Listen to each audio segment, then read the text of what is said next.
It is tragically warm today, and I'm filming this at filming this, that sounds so pretentious. Recording this at the warmest time of day for me. I hope you all are well. You know who isn't well? Shinzo, Shinzo Abe. Yeah, so to summarize it, the legendary former prime minister of Japan and far-right ultranationalist fascist and war crime denier Shinzo Abe got Robloxed just a little while ago by a homemade gun, which, yeah, guns are pretty hard to get in Japan. So this guy had to work to build his. So we got a wooden frame with, I don't know, PVC piping over it. Trigger pulls a wire that sends a shock from a battery over to the stores of gunpowder. So like two shotgun slugs. I don't really know. Yeah, anyway, he died. Shinzo, that is. And yeah, I'm a little hesitant to get into this because Shinzo Abe is such a prominent and long-standing figure who has done so many bad things that touching on them, like even a little bit, like briefly, kind of does disservice to the totality of the bad stuff that he has done. It's one of those like I feel like I'm not doing justice to how bad of a guy he was unless I'm willing to like sit here for 30 minutes and like read off an exhaustive list or an article or something, which you're free to look up yourself, but yeah, the man was a far-right ultranationalist. I think it's important actually to talk a little bit about ultranationalism in Japan, because it takes kind of a different character than what we have here in the West. I talk about Western fascism all the time, because we're basically up to the neck in it. But over in Japan, fascism and ultranationalism tend to take a slightly different, slightly quieter tone. See, as I understand it, and I'm speaking as somebody with a very passing familiarity of the situation. So please do not treat me as an expert. At this point, I'm your resident Bloodborne streamer talking about this, okay? But as I understand it, fascism, palingenetic ultranationalism, the idea of the revival of a nation through, a strong man bringing it together and, so on and so on. It takes different forms in different countries because fascism usually relies on a national myth. So, for example, here in the States, fascism tends to hearken to an aesthetic of like 1950s era, like white picket fence, white suburbia, the silent majority, we will return, day of the rope type stuff. But in terms of the principles of fascism, the anti-democratic aspect, America has been, you know, nominally a democracy since it was founded, meaning that usually fascists in America have to kind of allude to anti-democracy while claiming to be its real protectors, because there's not really a originating national myth of anti-democracy in the United States. Of course, if you're familiar with American history, the idea that 1776 bore about a functional democracy is ludicrous. But, again, it's about the myth. It's about the story. In Japan, they had an empire. They had an emperor pretty recently. And as I understand it, ultranationalism in Japan tends to hearken to that era, a much more direct, immediate uh, origin point for the mythos associated with fascism. So Shinzo Abe, the grandson of a war criminal, who, as I understand it, claims that he was radicalized to the right because people called his war criminal grandfather a war criminal, class A war criminal too, like very involved war crime stuff here. We're not talking like, just some random Wehrmacht soldier. People in the West, I'm far from the first person to make this observation, but people really don't understand like the role Japan played in World War II, All the attention gets put on the Nazis because the Nazis were really bad.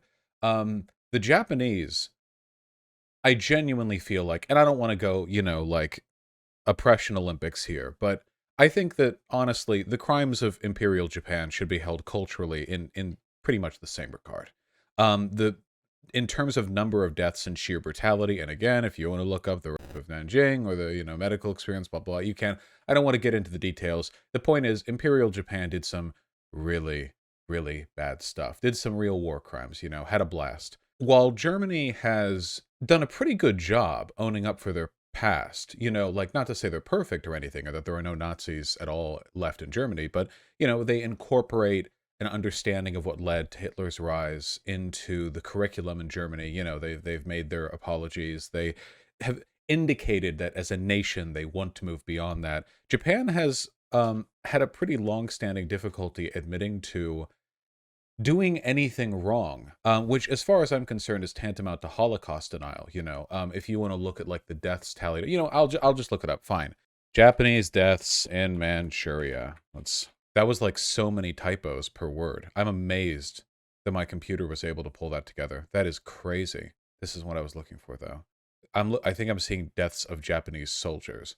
Just how many people did Imperial Japan kill? Is that sufficient? Japanese military regime murdered near 3 million to over 10 million people, mostly probably almost 9 million Chinese, Indonesians, Koreans, Filipinos, and Indo-Chinese, among others, including Western prisoners of war. And that's starting in the invasion of China in 1937. Yeah, cool. So it's a big number. It's a lot of people who died. And Shinzo Abe was not only very hesitant to admit to the crimes of Imperial Japan, he would actually kind of pull back on apologies made previously by the Japanese government. He was a member of the Nippon Kaigi, I believe, which, as described by Wikipedia here, and who know, like Wikipedia never lies, so you can trust them, is Japan's largest far-right, ultra-conservative, ultra-nationalist, and reactionary non-governmental body, organization, lobby, blah, blah. Basically, it's a bunch of, like, ancient Japanese dudes who sit together in conference rooms and talk about how much better things would be if they were ruled over by an emperor. I'm just, basically, you know, to summarize. Shinzo Abe appointed a ton of these people to positions of governmental power. You know, I remember seeing articles like this back before I got into politics that much, and it was always kind of weird to me because I associated Japan with like anime and good food, which, to be fair, I still do. But yeah, no, there were like, I think a majority. You know, conservative sites don't do this. At points, a majority of the cabinet underneath Shinzo Abe were members of this like ultra far right, ultra nationalist group. I mean, I could go on and on. Like his refusal to acknowledge that the Japanese military's use of comfort women, i.e., hundreds of thousands of rape slaves, would agitate relations, you know, worldwide, and continues to do so, particularly with Korea, because so many of those comfort women were Korean. There was a shrine that he went to. What was the name of the shrine? The Yasukuni Shrine, which houses literally millions of names, but is largely associated, I think, with the fact that it honors the dead, and many of the dead are imperial soldiers and war criminals who were never tried by the Japanese government. Really, again, I feel like I want to say things, but like, again, you can look through it if you want. Shinzo Abe was really, really, really bad. I think a lot of people just don't see fascism when they look at that, because here in America, fascism is so loud. It's loud and boisterous and aggressive. Different cultures all around the world have different attitudes towards acceptable expressions of political ideology, and I think that, you know, Japan had a different flavor of the stuff. I don't know if a motive has been assigned to the killing of Shinzo Abe just yet. Let me see, actually. Shinzo Abe killer motive. See, I'm really here learning with you. Okay, that last word, motive, had more typos than letters. Japan ex-leader's alleged killer held grudge against group. Really? But the police aren't naming the group that he was a part of? If I had to take a guess, and there could be egg on my face if this turns out not to be the case, but I think Shinzo Abe actually ended up irritating a lot of far-right people in Japan, because there were Japan has been facing severe economic problems in large part due to its birth rate. See, in Japan, the work culture is so bad, alongside some other issues. There are a lot that, you know, no one's boning anymore, and they don't really let immigrants in. Japan has always had a very conservative attitude towards the bringing in of immigrants, and always had a pretty ethno-nationalist attitude. You know, there are like, you can find school articles of like children getting suspended from school if because their hair was too like brown instead of black, and they would be told to like dye their hair black. There's definitely a prevailing attitude of conformity in Japan that is pretty well in line with ethnic expectations. I think Japan functions pretty well as a soft ethno state. I also had a black friend who went to Japan. And anyone who watches anime can tell you that Japanese people think that black people are a myth. So, you know, it's some weird treatment there. Japan's GDP has been flagging for a long time. They haven't really been like the up and up economic superpower since the mid 90s. If you ever wondered, by the way, why like the like Japantown aesthetic, Little Japan or whatever, Little Tokyo, became such a predominant part of the sci-fi and cyberpunk genres, it's because a lot of these genres really came to prominence in the 1980s, which is when the Japanese GDP was skyrocketing, and you had all these like new cheap home electronics that were being made by Japanese companies, and people thought like, oh God, soon the Japanification will take hold worldwide and we'll all be subservient to their economic whims, blah blah. It was actually pretty xenophobic, but it's kind of like a legacy trope now. You can see here the Japanese GDP has been stalling for a while. See, this is 1960. Not super great. That could be better. Skill issue. I'm kind of rambling here. Anyway, I believe that towards the end of Shinzo Abe's premiership and further on into his upcoming political career, because he was campaigning for a parliamentary seat, I believe, when he was shot. He started to go a little lax on some of the more far right immigration policy that he had been pushing. It's possible there are far right people in Japan who feel embittered that for economic reasons he would lay off of that. That's just a total guess. Really, I have no idea. It could be one of any number of reasons, why he was actually assassinated. So if there's anything to take from this, it's that Shinzo Abe is a bad person. Again, there's so much reading out there you can do if you want to substantiate that claim. He was probably a pretty competent statesman, Like, we tend to associate fascism with hilarious incompetence here in the States because that's not uncommon. But this guy was no Trump, right? I mean, he ran the government, It wasn't like some blundering clown show 24/7. In terms of what his assassination means, I think the Japanese people are shook right now, I'm pretty sure.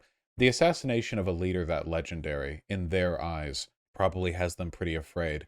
I wonder if the assassination will be used to stir up right-wing sentiments in the country as like a kind of martyrdom thing. I'm not really sure. I'd be interested in seeing how that goes. I don't know enough about Japanese internal political culture to make any real guesses there, and nothing substantiated or informed at least. But yeah, it is a very big deal, to have like Shinzo Abe in terms of like prominence on American culture. It'd be like if Obama got shot, basically. Like, like immediate, impactful. I mean, if any president getting shot, even several years after they've left office, would be a huge deal here in America. But I think Obama commanded a uniquely stronghold over modern culture for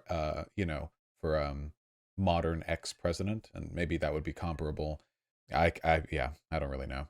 Japan is really messed up, by the way, like seriously. I know that they have some wonderful cultural exports, but like you look into it for like 5 minutes and there are some serious civic, cultural, and political problems with Japan that are fucking them over too, not just other people, It's not just like refusing to acknowledge war crimes or whatever. Like, things are not going great over there. There were also some far right news sites that were characterizing Hideo Kojima, the guy who made Metal Gear Solid and Death Stranding and so on, as the assassin of Shinzo Abe. So, okay. Far right French politician Damien Rieu, perhaps not understand it was a joke, retweeted images of Kojima with a comment like, the extreme left kills, helping it spread more. It's very silly. Stop! God! I don't think Hideo Kojima did it, though he's not the least likely person to have done it. Anyway, bye.